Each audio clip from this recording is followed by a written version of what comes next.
The only person ever charged in connection with the 1981 disappearance of Deanie Peters is no longer facing charges after they were recently dismissed.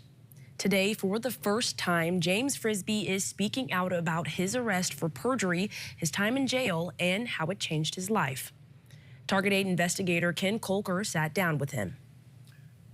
James Frisbie was charged with perjury in a homicide investigation, a potential life offense, and with resisting police.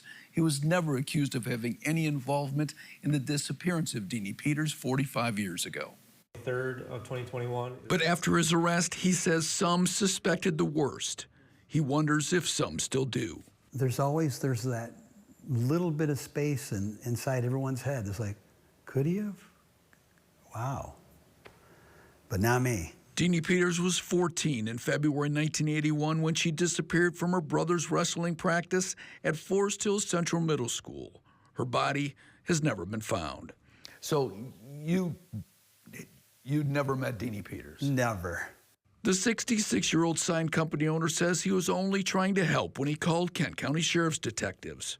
Prosecutors say that in 2008, Frisbie identified 2 men he suspected could have been involved with Deanie's disappearance, including a former sign shop worker who had once been the girl's boyfriend. And I told him what I heard.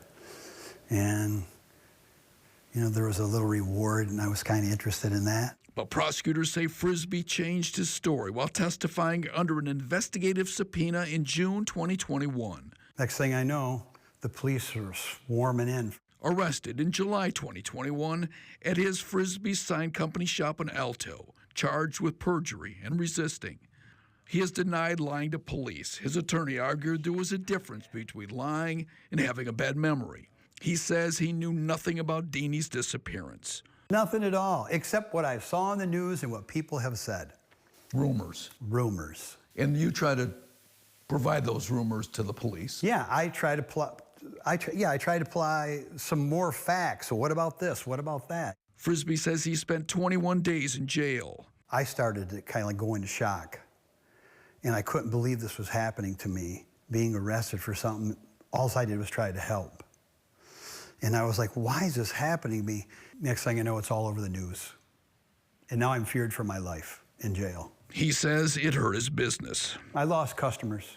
I won't say any names, but one of them just said, hey, when you get this over with, give us a call. I had several people drive by my shop just staring at me, and I've had people that were YouTubers going up and down my property, and saying things that I was the only one arrested. When's he gonna tell? The State Court of Appeals last May ruled prosecutors wrongfully seized Frisbie's cell phone and also ruled he could not be charged with perjury in a homicide investigation since there's no evidence of Deanie's murder or even her death. The prosecutor's office recently dismissed both charges. Frisbie says his mother died in 2022 while he was still under suspicion. I had to watch my mom die through this, and my mom not knowing, but my mom knew as soon as she entered the gates that she knew everything. He says he has followed the Deanie Peters story, has watched the interviews of her mother, Mary Peters, who had hoped that his arrest might lead to something. Yeah, I felt bad for her too.